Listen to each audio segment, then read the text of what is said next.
Sabe, hermanos, esta semana, antes de comenzar nuestro sermón, ¿verdad? Esta semana he tenido varias conversaciones, no han sido discusiones, sobre la adoración en la liturgia, y la última fue aquí con los hermanos, los caballeros, los hombres de esta iglesia.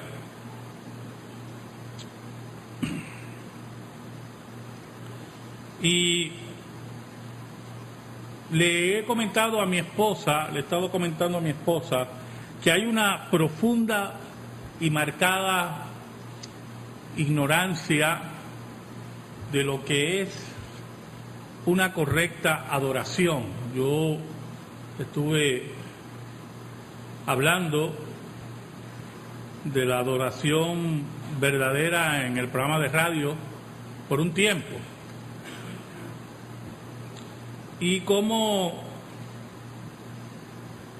en lo que llamamos adoración, en cultos donde Dios debe ser el centro, todavía en un % alarmante, un % altísimo, el hombre y la mujer siguen siendo el centro del culto. Por muchos años, yo quiero que usted entienda lo siguiente. Por muchos años, cuando el seminario evangélico, muchos años atrás,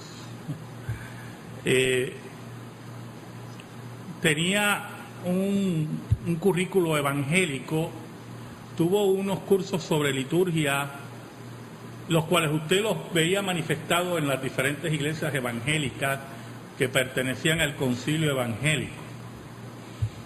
Y aparentemente esos cursos eran muy bien dictados, porque usted veía un orden correcto, lógico, y en el cual no existía la incertidumbre, que es una de las grandes fallas de la adoración hoy, ¿verdad? La incertidumbre de cuándo se va a acabar el culto, ¿verdad? Se busca que el orden a Dios esté aplicado según lo dice la Escritura, que todo tiene su tiempo. Oye, hermano, todo tiene su tiempo.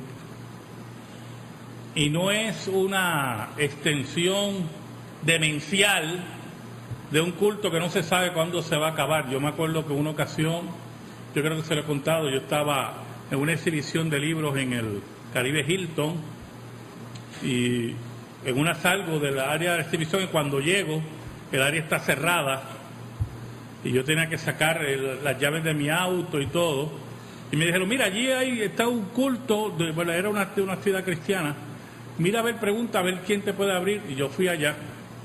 Entonces veo que el culto va a comenzar, y yo, bueno, pues vamos a esperar que el culto, ¿verdad? Yo voy donde una muchacha, una joven, y le pregunto, ¿cuándo tú crees que pongo a pensar, porque la ira que a mí me dio fue del mundo casi, o sea, ¿cuándo tú crees que el culto va a acabar? Y ella me dice, bueno, cuando el Espíritu Santo lo diga. Y entonces yo veía a la 1 de la mañana allí todavía en el Caribe Hilton, ya yo me veía, yo, mira, yo no sé cuándo va a ser, pero tú me vas a buscar a alguien que me abra allí, porque yo me tengo que ir. Pero esa es parte, cuando usted le da rienda suelta. Esta tarde estaba hablando con Kelmi, ¿verdad? El culto siempre envuelve emociones, oye, hermano. Nosotros somos seres humanos, y cuando nosotros tenemos un concepto correcto de la adoración, nosotros nos fijamos en la letra de los himnos, en la palabra, y eso es lo que nos debe emocionar. Eso es lo que nos debe emocionar. Que yo me ponga a llorar aquí en un sermón y usted llora porque yo lloro, pues ya es una emoción así de solidaridad, pero no es una emoción por la palabra, que es algo de la profundidad espiritual. ¿Usted me entiende, verdad? Y hablando con Kelmi, es que muchas veces posiblemente leyendo la palabra en el sermón, en el cántico, de la profundidad del cántico, pues uno quiera brincar y saltar y gritar, y yo le decía a Kelmi, y ese es lo que nos habla la Biblia del dominio propio. de nosotros tener un dominio propio, porque Dios quiere que nosotros gobernemos nuestras emociones, no que nuestras emociones nos gobiernen a nosotros. Porque cuando usted gobierna sus emociones, las puede dirigir a conseguir fruto de las mismas. ¿Por qué viene todo esto, verdad? Y es que cuando yo tomé este programa y vi el calendario litúrgico ayer, decía que era el domingo de todos los santos, y por primera vez el calendario litúrgico, por primera vez, me sonó católico romano. Y me asusté un poquito. Pero sabía, ¿verdad?, que era el domingo también de los mártires, y donde no es que honramos a los mártires aquí, ¿oyó? Aquí el único mártir que nosotros honramos es Jesucristo, el mártir, ¿verdad? Pero sí recordamos los eventos bíblicos donde mártires enfrentaron sus enemigos con una entereza y un valor que solamente Dios puede dar. Pero yo quiero que usted entienda, hermano, que muchas veces no perseguimos ser mártires, pero Cristo dijo que el mundo nos iba a aborrecer, que el mundo nos iba a odiar. Y lamentablemente muchas iglesias no quieren que el mundo los odie, sino que los ame,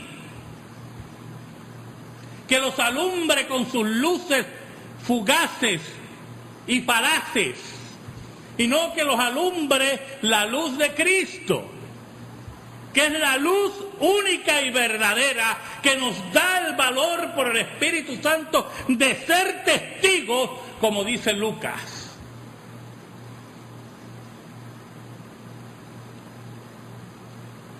Por lo tanto, el mundo, y es el título de nuestro sermón en esta tarde, nunca le va a importar que usted diga la verdad. No me importa que digas la verdad. Y quiero que me acompañen al libro de los Hechos, capítulo 7, y vamos a leer los versículos del 51 al 60 en esta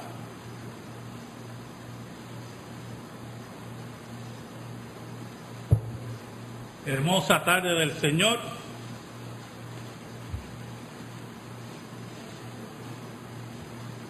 Hechos 7, versículos del 51 al 60.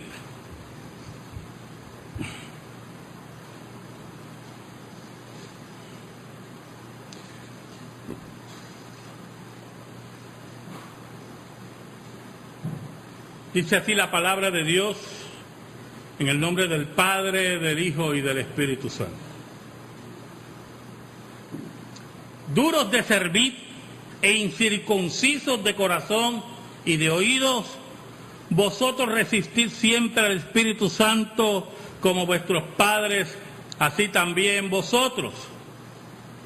¿A cuál de los profetas no persiguieron vuestros padres y mataron a los que anunciaron de antemano la venida del justo, de quien vosotros ahora habéis sido entregadores y matadores? Vosotros que recibisteis la ley por disposición de ángeles y no la guardasteis. Oyendo estas cosas se enfurecían en sus corazones y crujían los dientes contra él. Pero Esteban, lleno del Espíritu Santo, puesto los ojos en el cielo, vio la gloria de Dios y a Jesús que estaba a la diestra de Dios. Y dijo: he aquí, veo los cielos abiertos y al Hijo del Hombre que está a la diestra de Dios. Entonces ellos, dando grandes voces, se taparon los oídos y arremetieron a una contra él. Y echándole fuera de la ciudad, le apedrearon, y los testigos pusieron sus ropas a los pies de un joven que se llamaba Saulo. Y apedreaban a Esteban mientras él invocaba y decía: Señor Jesús, recibe mi espíritu. y puesto de rodillas clamó a gran voz: Señor, no les tomes en cuenta este pecado. Y habiendo dicho esto, durmió. Oramos. Buen Dios, gracias te damos en esta tarde porque tú nos permites llegar aquí para adorarte y bendecirte. Esta iglesia, la iglesia de Cristo, el cuerpo místico de Cristo, que se ha levantado sobre la sangre de mártires y profetas. Te pedimos, Señor, en el nombre de Jesús, nombre que es sobre todo nombre, que tú, Padre de luz y misericordia, bendiga nuestras vidas, ilumines nuestra mente para entender tus grandes misterios y adorarte y bendecirte solo a ti. Por Cristo Jesús. Amén y amén.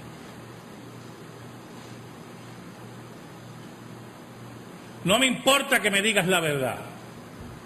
Saben, hermanos, cuando usted lee esta porción de la Escritura, principalmente si lee todo el capítulo 7, usted va a ver el gran discurso de Esteban ante sus enemigos. Esteban era un hombre de Dios, un diácono de la iglesia, y es interesante ver que él siempre estaba predicando la verdad del Evangelio. La verdad de aquel que venció la muerte. Pero lamentablemente, hermanos, la verdad no le gusta a muchas personas. La verdad hiere muchas conciencias. La verdad pisa callos. La verdad hace que algunos se refugien en su mentira. Y es interesante ver, si usted va en algún momento en su hogar al capítulo 6, va a ver que Esteban era un predicador del Evangelio sencillo, sin ninguna pretensiones, pero lamentablemente rodeado de profundos enemigos. Y aparte que aparentemente era un gran orador y predicador con el don de profecía, Esteban también tenía una vida intachable. ¿Sabe, hermanos? Uno de los grandes respaldos a la verdad son las vidas intachables. Las vidas consagradas a Dios.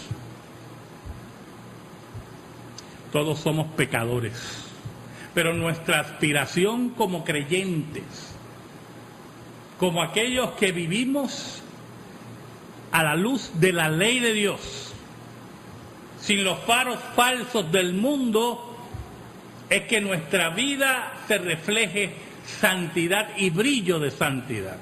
Y esa vida va a respaldar nuestro mensaje, que debe ser la verdad. Oiga, y Esteban tenía una vida intachable y sus enemigos no sabían por dónde acusarlo.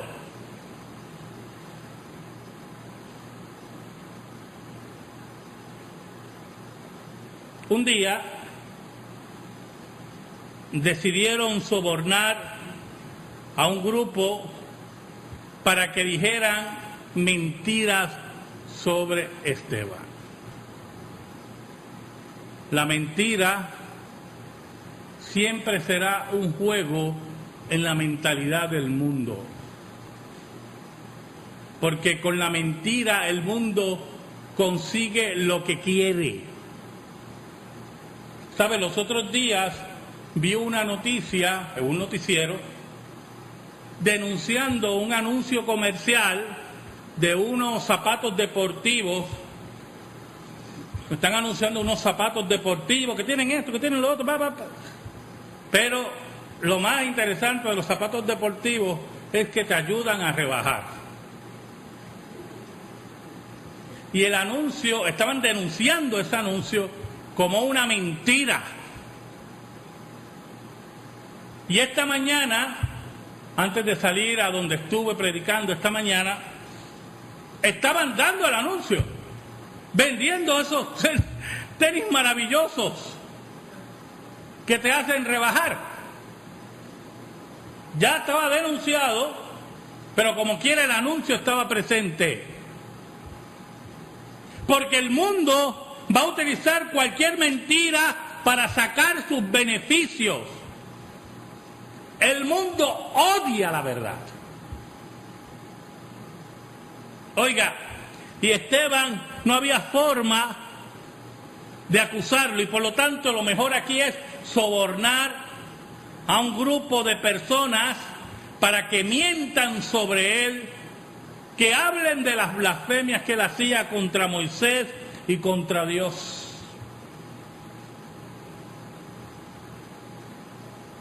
Y usted dirá, y usted se preguntará, caramba, gente que se vende por dinero para acusar a otros y llevarlos a la muerte. Así es el pecado.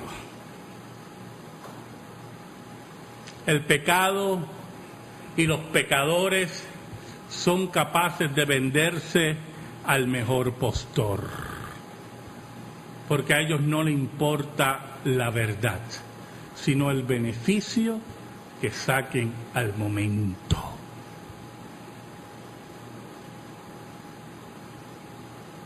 Esteban fue arrestado y fue llevado ante el concilio para ser juzgado y fue acusado de blasfemar contra Moisés y blasfemar contra Dios, blasfemar contra la ley. Y después que ocurren las acusaciones, dice la Biblia que el sumo sacerdote le preguntó a Esteban, ¿esto es así? Y en ese momento, hermanos, Esteban se embarca en uno de los discursos y sermones más importantes que vemos en el Nuevo Testamento. En el Nuevo Testamento tenemos pocos sermones completos. De los pocos que tenemos, muchos son de nuestro Señor Jesucristo. El sermón más importante, el Sermón del Monte. Pero lo interesante de este discurso de Esteban, hermanos, es los datos que Esteban nos da en él. Datos que tienen que ver con la tradición mosaica, que no encontramos en el Antiguo Testamento. Datos que pertenecen a esa tradición mosaica que aparentemente, gracias al Espíritu de Dios, por medio de Lucas, hoy entendemos que son datos históricos. Es Esteban el que nos dice que Moisés fue criado y enseñado en las artes y en todo el conocimiento de Egipto. Es por medio de Esteban que nosotros sabemos eso. Que Moisés era un hombre estudioso, un universitario, que fue criado y enseñado en las mejores universidades de su tiempo. Por lo tanto, no dudamos que Moisés, por esa enseñanza, no solamente supiera el idioma de los egipcios basado en jeroglíficos, sino también otros idiomas, un dominio de idiomas, un dominio de una cultura y de varias culturas por sus estudios. Así, sucesivamente, Esteban nos habla que los primeros 40 años Moisés estaba en Egipto y después que ocurre lo que ocurre con Moisés, él huye a Madián y allí está 40 años más. Datos interesantísimos, ¿verdad?, que oímos de la voz de Esteban, donde nos dice que engendró 2 hijos. Por lo tanto, estamos frente a un hombre que tiene un dominio de la historia de Israel, de las tradiciones religiosas de Israel, respetuoso en su enseñanza, de su herencia, pero es llevado ante el concilio por la mentira. Porque el mundo no le importa la verdad. Usted tiene que entender eso. No importa cómo prediquemos aquí, no importa cómo yo exponga la verdad, si el Espíritu de Dios no trabaja con el que está sentado, no va a escuchar a Dios.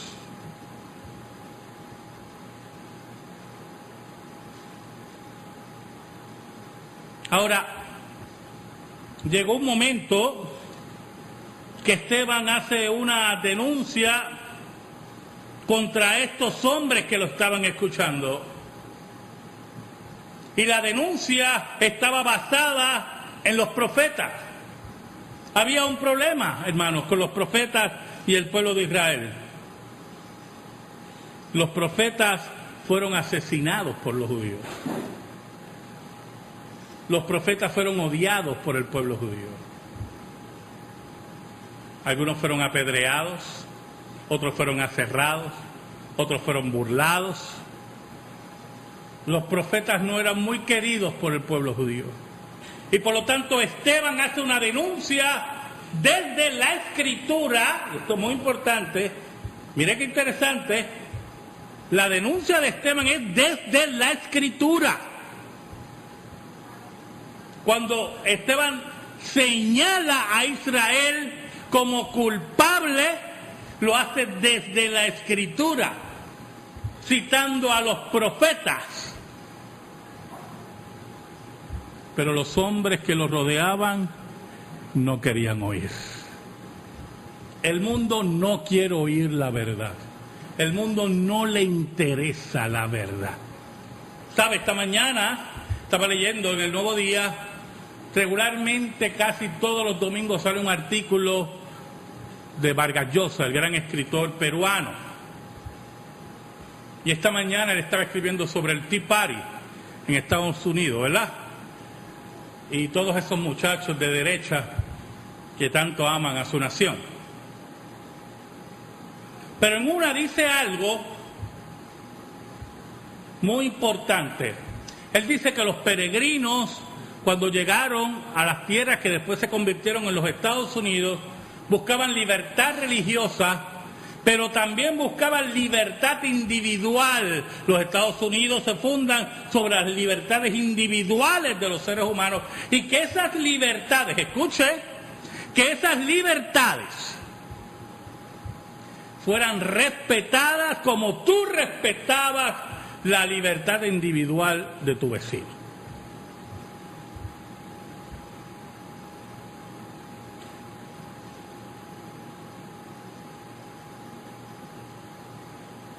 Y eso me puso a pensar.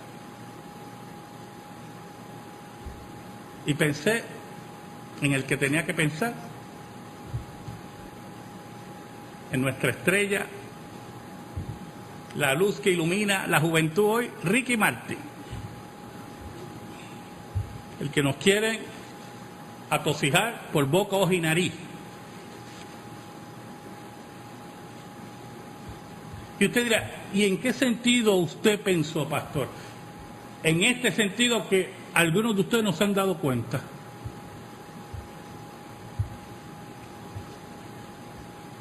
La libertad que tiene Ricky Martin de vociferar su pecado es la misma libertad que yo tengo de no aceptar su pecado. ¿Usted me oyó? Pero eso el mundo no lo quiere aceptar. El mundo quiere que yo me trague la libertad de su pecado y que yo me calle y se lo acepte, guste o no me guste. Y lamentablemente, hermanos, quiero que sepan que ese es el principio del martirio. El principio del martirio es cuando no quieren oír la verdad. Eso usted tiene que metérselo en la cabeza.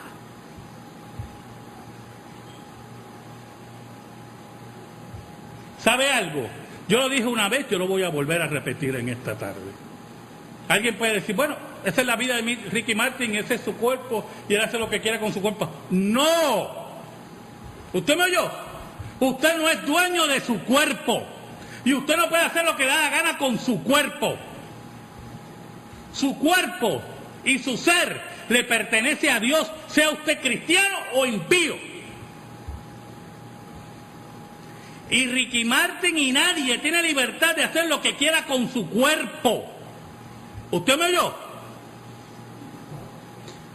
Usted tiene que regir su vida por la ley de Dios, sea impío o sea cristiano. Lógico, viene la otra aseveración. Ay, ¿qué tú vas a hacer, Carlos? ¿Lo vas a mandar a matar? No, yo no lo voy a mandar a matar. Lamentablemente no tengo la autoridad, es broma. Y ahí no me denuncian por él.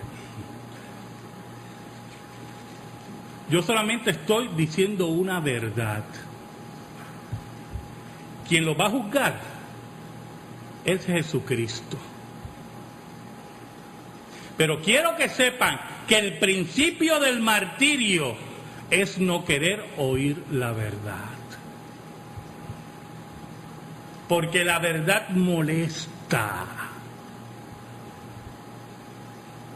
¿Sabe? Hace poco estaba hablando con un pastor y le pregunté por una familia específica y él me estaba contando de esa familia. Me dolió mucho porque me dijo, mira, ya no están en la iglesia porque le tuve que decir que no volvieran a la iglesia. Porque tienen 3 hijos y los 3 hijos están en el narcotráfico. No que son, no me malinterpreten. No que son usuarios, en el narcotráfico. ¿Oyó? Y el problema es que el padre una vez vino aquí en un auto que vale más que la casa de él. Y yo le dije, lamentablemente tú no puedes volver aquí, porque un día a tus 2 hijos lo están buscando para matar. Y un día aquí van a venir y creen que tú eres uno de sus hijos, porque están montados en uno de sus carros, y van a masacrar y se van a llevar a hermanos de la iglesia enredados. Por lo tanto, yo no te quiero aquí. Pero eso no es el problema, hermano. Eso es un problema. El problema es que no queremos oír la verdad. ¿Oyó?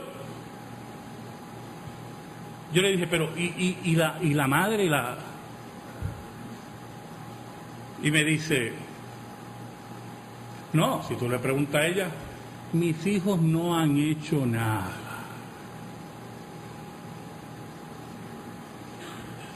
Son buscados en 32 estados por el FBI, narcotraficantes, buscados también por otros dueños de punto, pero mis hijos no han hecho nada. No queremos oír la verdad.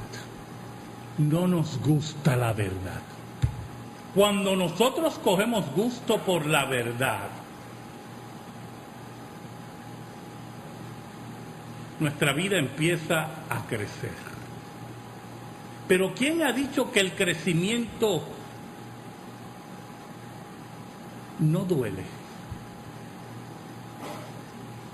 Hermano, ¿quién le dijo a ustedes que el crecimiento no duele? Todo crecimiento crea dolor psíquico y físico. ¿Oyó? Y del bolsillo, me decía una vez Miguel Flower, yo no sé cómo hace con estos muchachos, todas las semanas crecen. Le compro un pantalón y a la otra semana ya le queda corto. Duele también el bolsillo el crecimiento. El crecimiento implica, hermano, renunciación al pasado y aceptar el presente. Y eso duele. ¿Sabe por qué, hermano? Porque el pasado estábamos cómodos. En el pasado mi mamá me arrullaba y cuando yo lloraba había comida. Y después de la consecuencia de la comida, ella era la que me bañaba. Y yo estaba todo el tiempo oloroso. Y no tenía que llenar planilla. Y llegaban una especie de momento, juguetes y juguetes. De momento empecé a crecer. Y ya no había tantos juguetes. Y ya, báñate tú. El crecimiento conlleva cambios y nosotros no queremos renunciar a esa comodidad.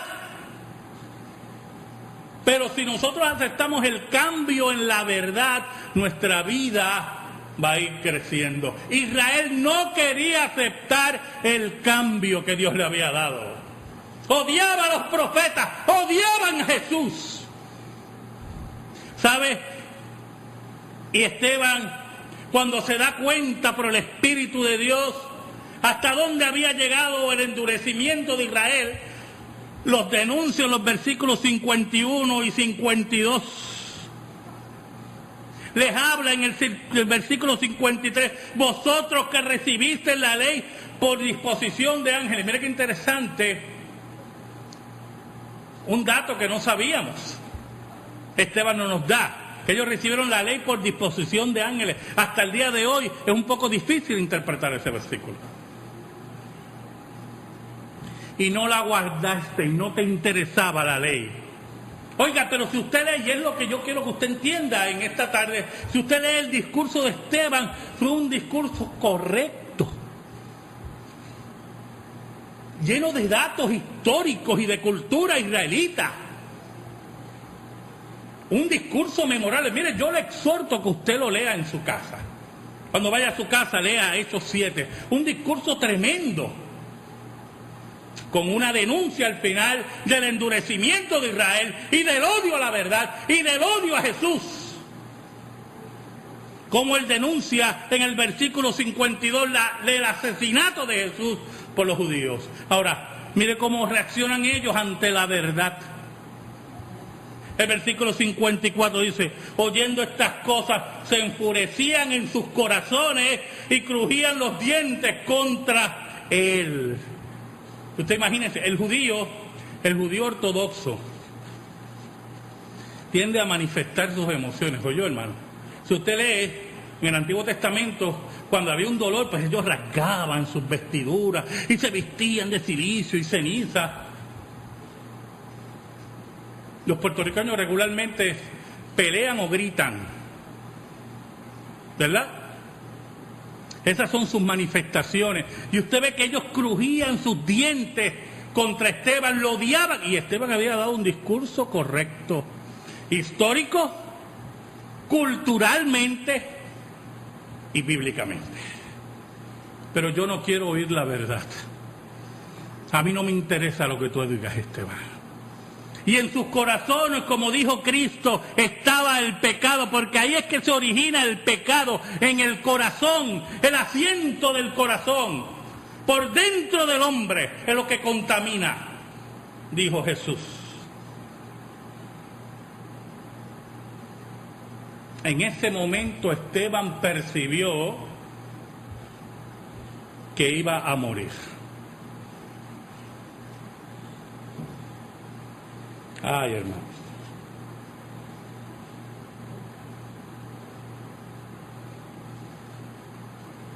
Para principios del siglo XX en los Estados Unidos,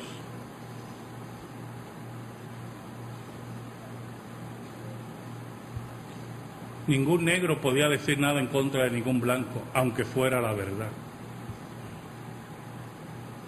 porque conllevaría la muerte. Y qué sorpresa y qué desilusión cuando morimos por la verdad.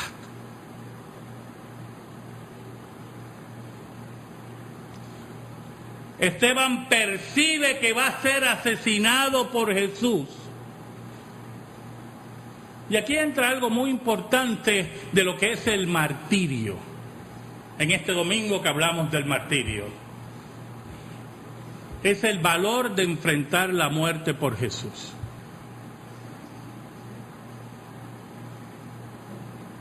En Hechos, capítulo 1, Cristo le dijo a los apóstoles que esperaran en Jerusalén hasta que viniera la promesa del Padre.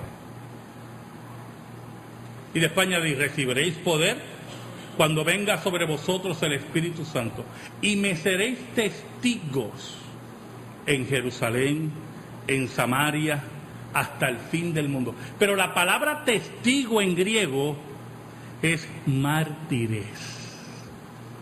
Me seréis mártires. Por eso el versículo 55 dice, pero Esteban, lleno del Espíritu Santo, puesto los ojos en el cielo, vio la gloria de Dios y a Jesús que estaba a la diestra de Dios. Y tuvo una visión de la gloria de Dios y se dio cuenta que iba al encuentro con su Dios. Y dijo, he aquí veo los cielos abiertos y el Hijo del Hombre que estaba a la diestra de Dios. Y cuando habló de la diestra de Dios y que Jesús estaba a la diestra de Dios, fue el colmo para la mentalidad judía.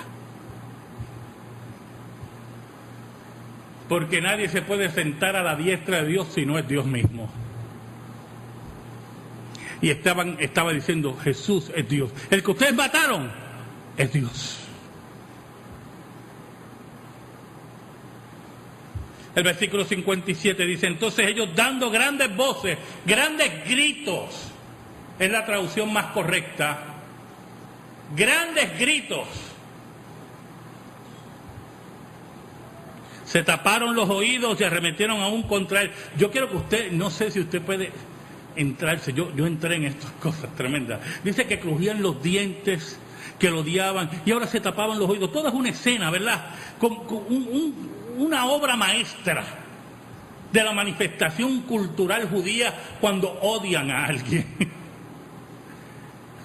Se tapaban los oídos, no queremos oírte, te odiamos, y el odio lo querían consumir.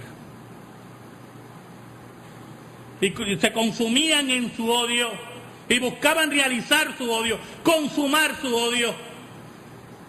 Y el versículo 58 dice, y echándole fuera de la ciudad, la apedrearon y los testigos pusieron sus ropas a los pies de un joven que se llamaba Saulo. Y aquí es que yo quería llegar, hermano. Oiga, porque los judíos tenían un campeón, tenían a su Goliat, a su titán, Saulo, estaba allí. Y estaba incitando a esos judíos a asesinar a Esteban. Y le ponían, mire, cuando dice que ponían su ropa a los pies de Saulo, implican, tú eres nuestro líder. Tú eres nuestro portavoz. Tú eres nuestra luz. Había un solo problemita, que fue lo que dijo ahorita. Saulo no se pertenecía. Tú no te perteneces, yo no me pertenezco. Saulo era propiedad de Dios. Y había una sorpresa preparada para los judíos. Iban a perder a su campeón. Su campeón se iba a convertir en el campeón de Cristo. No importa la sangre que hubiera derramado, no importa cómo perseguía a los creyentes, no importa cómo fue testigo o participó en el martirio de muchos cristianos, Saulo iba a ser el campeón de Jesús.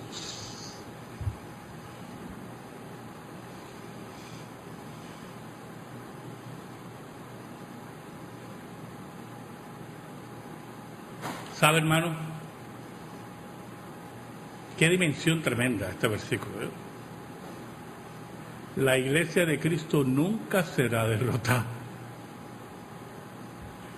Nunca, hermano, será derrotada. El versículo 59 dice, y apedrearon a Esteban mientras él invocaba y decía, Señor Jesús, recibe mi espíritu, como Cristo dijo en su último aliento. Y después en el versículo 60, y puesto de rodillas clamó a gran voz, Señor, no le tomes en cuenta este pecado. Y habiendo dicho esto, durmió. Un eufemismo, ¿verdad? para decir que fue asesinado. Y allí estaba Esteban repitiendo las palabras de Jesús frente al campeón de los judíos, perdiendo su vida. Y la iglesia seguía triunfante.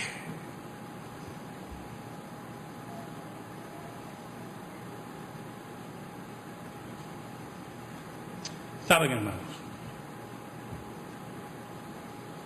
Ese día, cuando Esteban moría,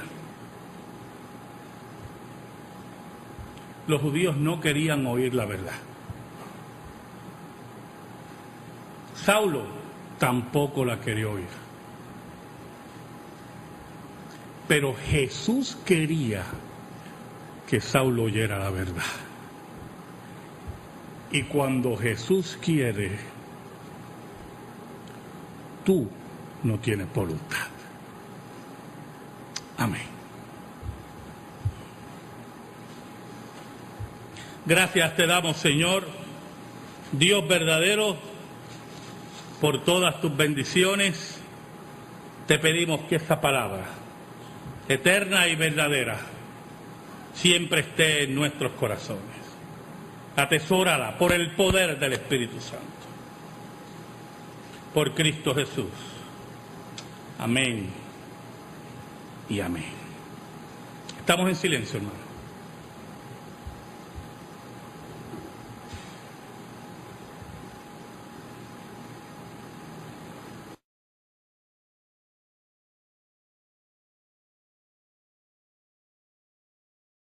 Del dominio propio.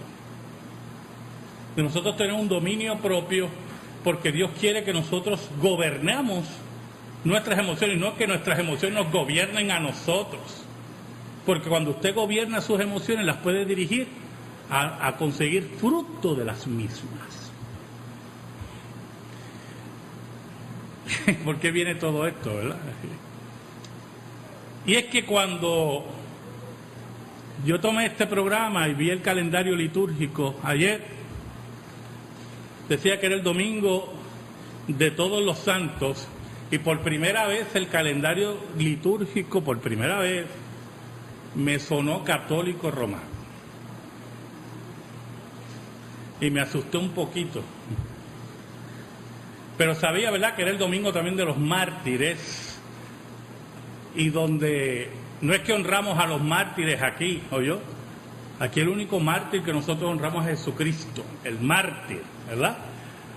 Pero sí recordamos los eventos bíblicos donde mártires enfrentaron sus enemigos.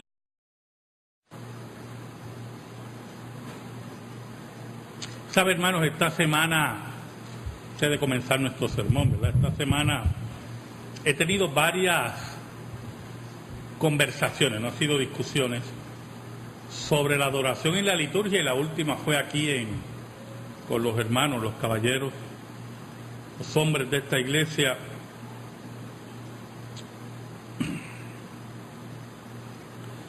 Y le he comentado a mi esposa, le he estado comentando a mi esposa, que hay una profunda y marcada ignorancia de lo que es una correcta adoración. Yo estuve hablando de la adoración verdadera en el programa de radio por un tiempo, y cómo en lo que llamamos adoración, en cultos donde Dios debe ser el centro, todavía en 1% se busca que el orden a Dios esté aplicado según lo dice la Escritura, que todo tiene su tiempo. Oye, hermano, todo tiene su tiempo.